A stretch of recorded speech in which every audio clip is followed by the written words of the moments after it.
Pemirsa, komika Panji Pragiwaksono dilaporkan Angkatan Muda Nahdlatul Ulama dan Aliansi Muda Muhammadiyah. Usai isi pertunjukannya dituding memfitnah dan memecah belah persatuan bangsa. Materi pertunjukan Panji berjudul Mens Rea dinilai memfitnah Nahdlatul Ulama dan Muhammadiyah karena mau menerima wewenang untuk mengelola tambang sebagai imbalan atas sumbangan suara di Pilpres 2024.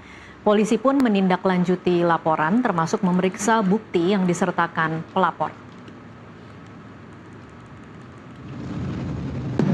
Tentu sesuai dengan saya sebagai Presidium Angkatan Muda Nahdlatul Ulama, kami melaporkan bahwa ada kasus menurut kami beliau merendahkan, memfitnah, dan cenderung menimbulkan kegaduhan di ruang media dan memecah belah bangsa begitu, menimbulkan keresahan terhadap khususnya kami sebagai anak muda Nahdliyin pun juga teman saya sebagai Aliansi Muda Muhammadiyah. Jadi kawan-kawan penyelidik pasti akan melakukan klarifikasi dan mengkombinkan nanti akan mengumpulkan alat bukti ya dari apa yang disampaikan oleh pelapor tentang terlapor untuk membuktikan apakah ada perbuatan pidana dari kegiatan yang bertajuk tanda kutip Mens Rea tersebut. Ya, apakah benar ada pernyataan seperti itu atau tidak? Ya, nanti ya biarkan kawan-kawan penyelidik bekerja dulu, berikan ruang dan waktu. Hasilnya akan kita rilis lebih lanjut. Pemirsa, bagaimana nasib laporan terhadap komika Panji selanjutnya di tangan polisi dan bagaimana analisisnya secara hukum? Kita akan bahas bersama penasihat ahli Kapolri, Inspektur Jenderal Purnawirawan Arianto Sutadi yang sudah tersambung melalui Zoom. Selamat sore Pak Arianto. Selamat sore Mbak Tasya. Iya, pemirsa, kami juga ingin menginformasikan bahwa kami sudah mencoba mengundang pihak pelapor tetapi menyatakan tidak bisa hadir dalam diskusi pada sore hari ini. Saya langsung ke Pak Arianto. Pak Arianto, apa yang akan terjadi pada laporan yang sudah masuk? Apakah memang seperti pernyataan Kombes Ronald tadi bahwa akan tetap dilanjutkan, dikumpulkan bukti-bukti dan dilakukan penyelidikan?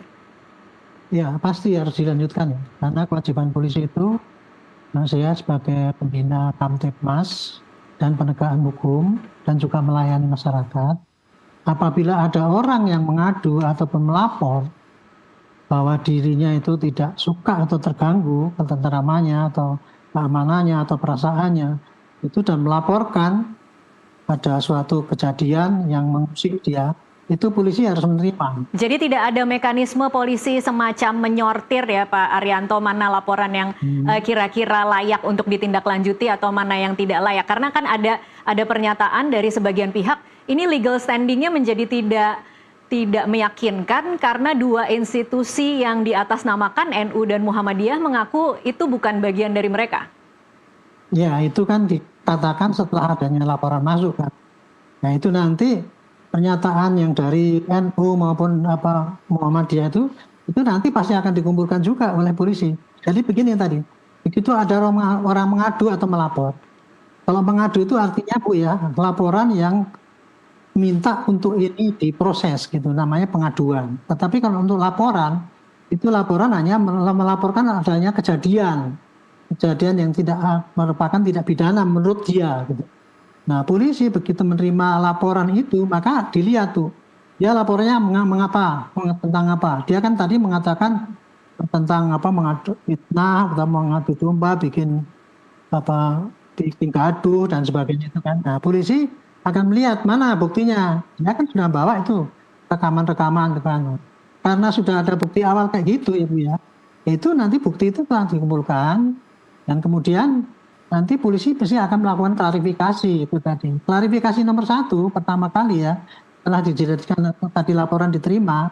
Laporan tadi diterima ya karena ada barang bukti yang diserahkan dan kemudian ada permintaan daripada si pelapor itu untuk diusut kan gitu kan. Nah, itu nanti barang bukti itu nanti akan polisi kaji yang dari pihak pelapor ini.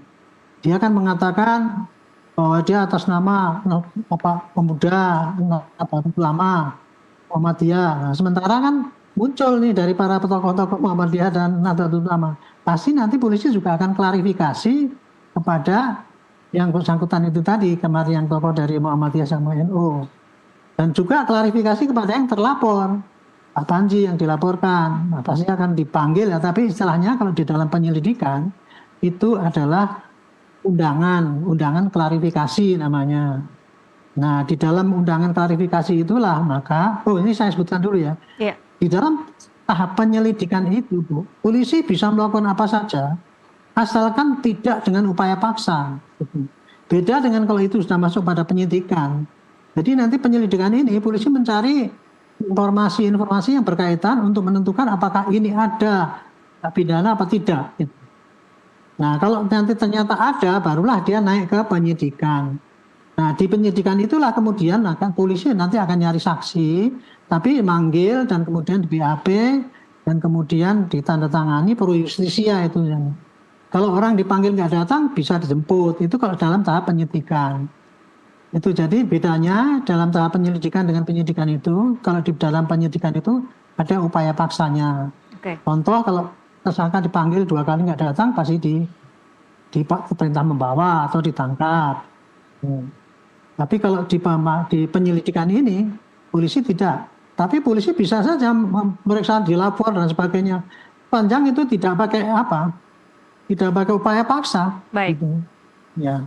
Baik, Pak Arianto, jadi dari titik ini sudah pasti bahwa polisi akan memanggil dan mengumpulkan bukti, termasuk juga akan memanggil Panji, memanggil pelapor, dan memanggil pihak NU dan Muhammadiyah. Itu sudah pasti ya Pak Arianto? Ya, sudah pasti. Cuman anunya bukan panggilan istilahnya. Undangan? Undangan. Karena kalau panggilan itu, popnya itu ada polisinya, terus kemudian ada pro justisia. Tujuannya surat panggilan. Baik. Rujukannya LP, kemudian memanggil. Tapi kalau ini klarifikasi pasti rujukannya LP, kemudian mengundang kepada Bapak ini untuk membawa bukti-bukti apa yang kira-kira bisa menjadikan penjelasan pada Bapak. Itu. Oke. Baik, kalau undangan artinya boleh tidak datang dong ya Pak Arianto? Ya, bisa datang boleh, tidak bisa datang boleh. Cuman saya sampaikan ya, karena ini yang namanya undangan itu maknanya apa? Karena yang bikin aturan ini dulu saya bikin di Perkap, karena buat tidak ada, maka dulu waktu saya masih dinas di Barreskrim, saya bikin itu aturan kalau penyelidikan itu harus ada panggilan, tapi panggilan yang tidak pakai upaya paksa itu istilahnya namanya undangan klarifikasi. Gitu. Jadi mau datang boleh, tidak boleh. Tetapi orang yang dipanggil dengan undangan klarifikasi ini kesempatan baik bagi dia untuk menunjukkan bukti-bukti bahwa dia itu tidak salah gitu. Jadi kemarin ya, saya contoh pada kasus yang kemarin saya kasih contoh, ada orang yang dilaporkan kemudian dipanggil klarifikasi nggak mau datang, dengan bangganya dia nggak mau datang. Saya bilang itu keliru Pak, saya bilang itu. Justru pada waktu panggilan itu Anda datang, tunjukkan kebenaran Anda, selesai urusan itu sehingga Anda tidak akan diteruskan ke penyidikan. Kurang lebih gitu. Baik, Pak Arianto, lalu apa maknanya kalau saat ini kita mengetahui bahwa laporan yang masuk itu ternyata tidak mewakili dua institusi NU maupun Muhammadiyah yang dikatakan seperti yang di awal dikatakan oleh pelapor? Ya, kalau saya melihat ini ya Bu, sekarang ini kan zamannya zaman reformasi ya Bu. Seorang bebas untuk berkumpul, bebas menyampaikan pendapat. Itu tadi menyampaikan aliansi pemuda NU, aliansi pemuda Muhammadiyah. Saya kira dia memang punya hasil aliansi.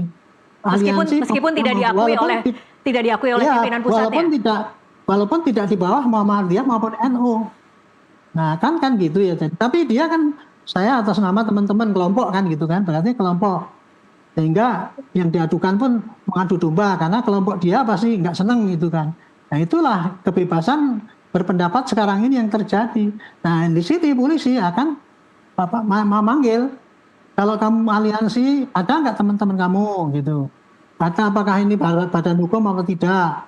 Tetapi kalau di dalam laporan pidana itu ini bukan masalah bukan perdata ya Bu, harus pakai badan hukum apa tidak? Karena ini pidana itu siapapun boleh melapor. Kalau ternyata tidak berbadan hukum pun tetap akan dilanjutkan laporannya Pak Arianto? Tetap sama, Oke. tetap sama. Karena yang dilaporkan itu adalah tindak pidana. Siapa orang yang melihat diduga itu tindak pidana boleh melapor. Dan polisi harus menerima dan melayani. Kurang lebih begitu, Bu. Oke, baik. Pak Arianto, saya ingin bergeser sedikit ke kasusnya ya Pak Arianto. Tidak adakah secara hukum ya Pak Arianto perlindungan bagi komika atau pekerja seni yang ketika mereka melakukan pekerjaannya mengkritik pemerintah tetapi itu adalah bagian dari pekerjaan mereka. Adakah perlindungan hukum bagi para pekerja seni ini ataukah per hari ini memang semua pekerja seni harus lebih hati-hati karena apalagi dengan KUHP dan KUHP yang baru ya, kemudian mungkin bisa saja mereka tergelincir dan terjebak dan dipidanakan. Permasalahannya adalah sekarang ini bukan ya seorang kritikus kemudian dikriminalisasi, bukan, Bu. Jadi yang namanya pidana itu adalah tindakan yang dilakukan oleh seseorang yang kemudian menimbulkan kerugian orang lain ataupun ketidaksenangan orang lain. Diduga itu satu pidana. Jadi kritikus itu dilindungi oleh undang-undang, Bu. Bukan undang-undang tapi oleh konstitusi, bahwa dikatakan siapa orang boleh menyampaikan pendapat, kritik, dan itu tidak boleh dilarang ataupun boleh dikurangi gitu. Cuman yang namanya mengkritik itu sayangnya di dalam undang-undang itu kurang jelas sekali yang kritik yang mana yang boleh sama yang tidak. Iya, jadi batasannya tidak ada ya Pak Arianto? Batasannya cuma begini, setiap orang berhak menyampaikan suatu pendapat, tapi caranya itu wajib menjaga keutuhan daripada masyarakat, ketertiban, tidak mengganggu etika, tidak mengganggu agama dan sebagainya. Seingat saya begitu ya. Intinya adalah bahwa penyampaian pendapat itu boleh saja, asalkan dia masih tidak melanggar terjadinya perpecahan atau kekisruhan dan sebagainya. Kurang lebih gitu. Nah, dalam hal ini bukannya ini kritikus gitu kok kemudian dikriminalisasi, bukan. Tapi tindakannya Pak Panji itu ternyata kan menimbulkan protes yang dua orang ini kan. Protes dua orang ini ya Pak ya? Iya, dua orang ini. Walaupun cuma dua orang itu hak juga. Dia boleh kan melaporkan gitu. Nah, polisi melaporkan gitu. Jadi, yang namanya kriminalisasi ya, begini. Kalau ternyata nanti polisi itu manggil, dan tidak cukup bukti bahwa dia itu melanggar pidana, nanti tetap dia terus dilakukan penyidikan, itu namanya kriminalisasi. Makanya dalam kasus ini, polisi nanti pasti di dalam tahap penyelidikan, setelah mengumpulkan barang bukti yang ada, dia akan panggil para keterangan ahli yang untuk menafsirkan apakah model daripada kritik yang model kayak gitu itu masih dalam bahasa toleransi sebagai suatu pernyataan pendapat hak daripada seseorang atau sudah termasuk dalam delik, bahwa itu termasuk delik memfitnah atau menimbulkan kebenturan ataupun kegaduhan itu yang disebutkan oleh pelapor itu tadi. Itu nanti yang menentukan itu adalah para ahli yang dipanggil oleh penyidik di dalam tahap penyelidikan itu. Sehingga polisi tidak sewenang-wenang langsung mengatakan bahwa ini masuk pidana atau tidak. Disitulah letak kehati-hatian hukum ya untuk menghormati semua hak orang. Ya pelapor juga berhak melaporkan. Tapi Pak Panji juga berhak dilindungi kan, kalau memang dia itu memang tidak melanggar aturan yang ada, ya pasti nanti akan diselesaikan. Tetapi bukan berarti itu Pak Panji sekarang udah nggak melanggar, nggak usah diteruskan. Saya nggak sependapat dengan cara itu. Oke. Hukum harus diterangkan sesuai dengan aturan hukum yang ada.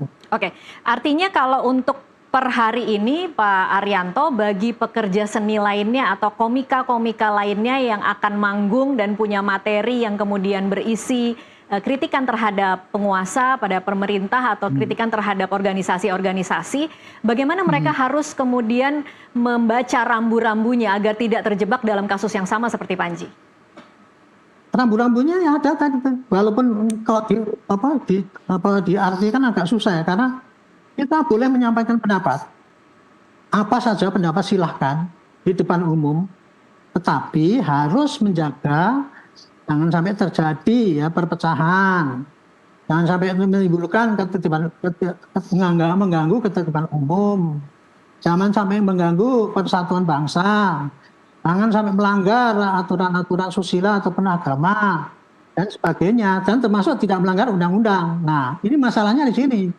Orang komika mengkritik dan sebagainya, tapi isinya kemudian kok akan-akan mirip dengan tindak pidana penghinaan atau pelecehan atau kemudian hasutan dan sebagainya. Karena ada undang-undang yang mengatur itu. Jadi di sini para komika itu ya bebas saja bicara, cuman ukurannya adalah jangan sampai yang disampaikan itu sampai menyinggung orang lain. Itu ukurannya pada diri pribadi orang masing-masing. Iya, sangat subjektif sekali berarti ya Pak Arianto? Sangat subjektif gitu. Oke, baik Pak Arianto, dengan adanya KUHP yang baru, apa implikasinya terhadap polisi ketika akan memproses kasus ini? Ini ya karena masa peralihan ya, kemarin agak debatable karena apakah ini nanti akan dilakukan dengan KUHP yang baru atau yang lama? Karena kejadiannya itu kan dulu sebelum Desember kan gitu. Iya. Nah itu apakah masuk atau tidak? Ya nggak apa-apa. Ini tapi polisi pasti karena dilaporkannya sekarang ada ya dia teruskan dalam peraturan petunjuk oleh Pak yang disampaikan Pak Kapolri sudah menentukan itu. Kalau laporan itu kejadiannya itu sebelum Desember maka masih pakai KUHP yang lama, kurang lebih gitu ya. Baik. Tapi kalau sudah maka pakai KUHP yang baru.